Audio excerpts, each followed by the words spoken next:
Poros Jakarta ini untuk mengedukasi masyarakat dan juga memberikan pesan kepada elit partai, elit politik bahwa jangan sampai nanti suara aspirasi masyarakat ini selalu diabaikan.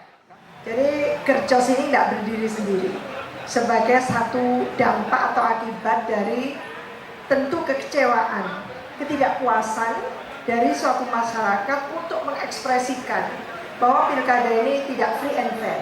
Kalau memang Prabowo memang sungguh-sungguh memberantas korupsi, dia harus betul-betul menunjuk orang yang dia percaya, yang jujur, yang amanah, yang bertanggung jawab, dan dia bisa pastikan orang tersebut akan berbuat bagi bangsa dan negara, bukan berbuat bagi kelompok, golongan, dan partainya.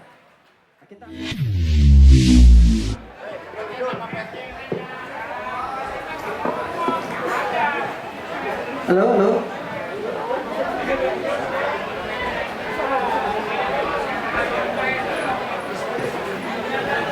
Bang, udah bisa ya? Udah.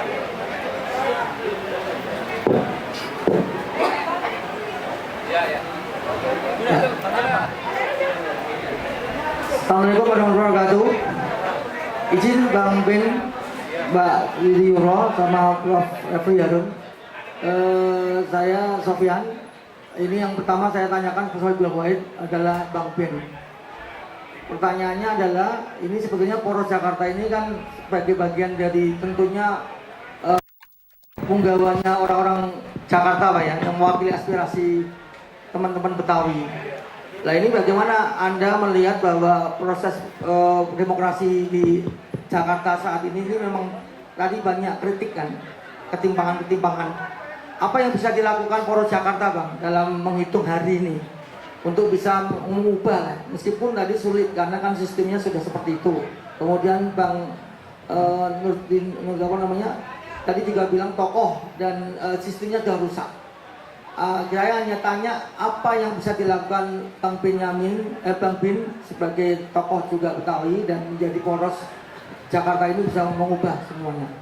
Kemudian pertanyaan kedua kepada Mbak Wiwi, kemudian Prof. Rofi juga, kaitannya Anda sebagai kata salah satu peneliti, kemudian dari Bang Rabi sendiri sekarang adalah menjadi juga penggawa di NGO ya, intinya mengkritisi.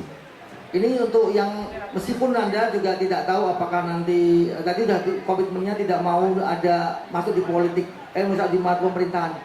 Kalau menurut pandangan Mbak Wiwi maupun juga sama Bang Rafli, itu zakon kabinet seperti apa yang pandangan Anda sendiri, meskipun Anda di oposisi, tapi kan harus ada juga pandangan dari insight dari Anda sebagai peneliti maupun juga tokoh-tokoh yang objektif. Terima kasih.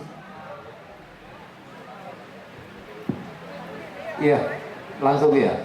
Tadi pertanyaannya soal Poros Jakarta mau kemana, seperti apa gitu ya. Poros Jakarta kita sampaikan tadi bahwa kita bergabung ada beberapa organisasi dan menyuarakan memang kemarin ke Anies Baswedan ya, dan sekarang ini kita edukasi kepada masyarakat yang mana sekarang kan fenomena Gercos itu sedang fenomena ya. Apakah kita sampaikan, kita mengundang para pakar sehingga biar jelas Gercos itu apakah barangnya konstitusional atau inkonstitusional dan kedepannya seperti apa, bahwa kami Poros ini tidak mengarahkan kepada Gercos, tetapi juga memberikan gambaran ini kalau Gercos memang ini sebuah aspirasi masyarakat ya, keinginan masyarakat, kekecewaan masyarakat yang tadi saya sampaikan, Fox Police, Fox Day, bahwa suara rakyat adalah suara Tuhan, tetapi suara rakyat sudah ditangkap oleh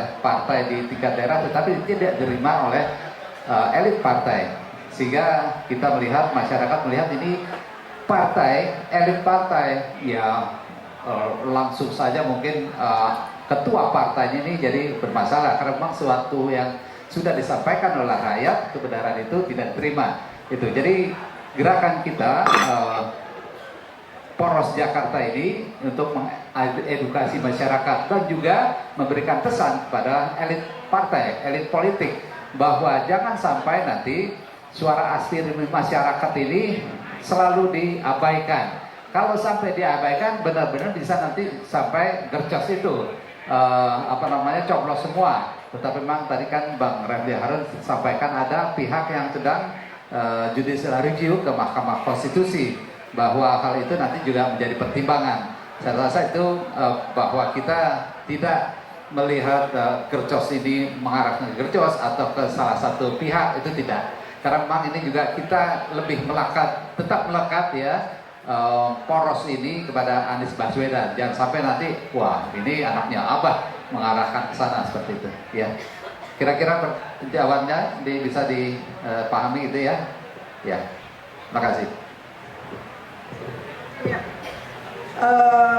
Sedikit ya tentang gercos. Jadi gercos ini tidak berdiri sendiri sebagai satu dampak atau akibat dari tentu kekecewaan, ketidakpuasan dari suatu masyarakat untuk mengekspresikan bahwa pilkada ini tidak free and fair, bahwa pilkada ini dihadirkan dengan tidak setara, gitu ya, tidak memberikan peluang. Padahal esensi demokrasi itu memberikan peluang kepada warga negara yang memiliki kualifikasi untuk diusung. Nah, ketika itu sudah memenuhi syarat, tapi ada saja cara yang membuat, katakan gitu ya, yang memenuhi kualifikasi tadi itu bisa batal. Nah, itulah maka muncul aspirasi masyarakat yang ingin mengutarakan kekecewaannya. Menurut saya sah-sah saja bahwa kekecewaan itu diutarakan meskipun belum tentu dilakukan, kan itu. Itu satu. Yang mengenai zakon kabinet, ini penting. Mengapa lalu zakon kabinet disuarakan oleh Prabowo, sementara dalam saat yang bersamaan juga terjadi adalah upaya untuk melakukan revisi terhadap Undang-Undang Kementerian Negara. Itu satu contoh. Berarti ini kan zakon kabinet tambun, artinya zakon kabinet tapi gemuk. Betul, nanti kabinetnya itu profesional, tidak transaksional, katakan seperti itu. Tapi gemuk sekali, 40-an, 44 katakan itu. Maka apakah lalu gitu ya, itu akan betul-betul terbukti? Masalahnya itu pertanyaan kita. Terbukti bahwa yang diletakkan di kementerian masing-masing itu adalah sosok yang memang memiliki kualifikasi, kemampuan, profesionalitas, terutama integritasnya. Ya ini, apakah itu nanti yang akan diberikan? Kalau partai contoh, karena memiliki sebidang kader yang katakan oke, lalu yang diusung ternyata yang dipromosikan bukan yang seperti diharapkan, apakah bisa menolak? Kan gitu. Jadi menurut saya silakan zakon kabinet karena Indonesia sudah saatnya untuk mengejar ketertinggalannya. Bahwa dengan 44 kementerian lembaga sama sekali tidak akan bisa menjamin apakah nanti semacam kelembagaan ini akan menjadi kelembagaan yang fungsional, bukan sebaliknya disfungsi, kan gitu ya. Kita khawatir justru menggelembungnya atau tambunnya jumlah kabinet dan lembaga kabinet ini, kementerian lembaga, justru akan membuat bagaimana kementerian atau kabinet ini jadi lamban untuk bergerak karena harus mengkoordinasikan gitu ya dengan semua kekuatan politik alias koalisi besar yang seperti itu yang belum tentu nanti akan menyisakan satu partai pun di DPR RI. Ini juga menurut saya tidak ada lagi check and balances karena sangat tambun. Eksekutif heavy akan terjadi di DPR. Ini yang nantinya membuat sistem politik kita tidak sehat. Maka apakah zakon kabinet hanya terfokus pada penempatan orang-orang yang teknokratis di kementerian lembaga untuk mengejar ketertinggalan Indonesia, untuk menyongsong Indonesia emas? Apakah seperti itu? Lalu membiarkan DPR tanpa ada fungsi pengawasan secara konstruktif terhadap eksekutif. Ini juga bahaya. Karena kalau kebijakan pemerintah baik, kalau tidak baik, merugikan rakyat luas, merugikan negara, siapa yang harus mengingatkan? Siapa yang akan melakukan pengawasan konstruktif kalau DPR-nya adalah eksekutif heavy, tidak melakukan pengawasan konstruktif? Terima kasih. Ya, tambahan. Jadi tes Tes. Jadi kawan-kawan semua ya, yang namanya zakon kabinet itu sebenarnya terminologi yang lazim dalam sistem pemerintahan parlementer.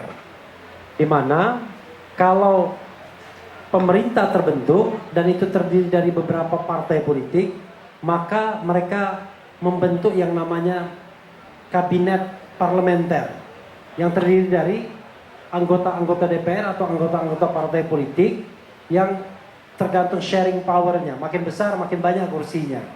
Nah, zakon kabinet itu menghindari agar kabinet tersebut tidak terlalu politis, sehingga ditunjuklah ahli-ahli. Zaman pemerintahan parlementer Indonesia kita kenal dengan zakon kabinet itu. Bahkan Soekarno pernah membentuk kabinet 100 menteri dan lain sebagainya. Pada waktu itu sistemnya presidensial, tapi ada wakil perdana menteri dan lain sebagainya. Jadi ada rasa parlementernya. Nah, Indonesia ini kalau kita mau kembali kepada sistem pemerintahan presidensial, harusnya dua hal yang harus dilakukan. Prabowo sebagai presiden terpilih itu memiliki kewenangan prerogatif untuk menunjuk siapapun sebagai menterinya.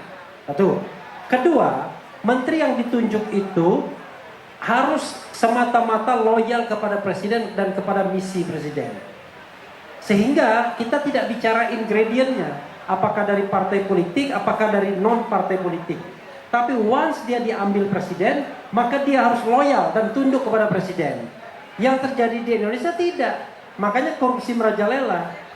Ketua umum partai politik menjadi menteri, kemudian sekjen menjadi menteri, dia bekerja untuk partai politiknya, terutama fundraising.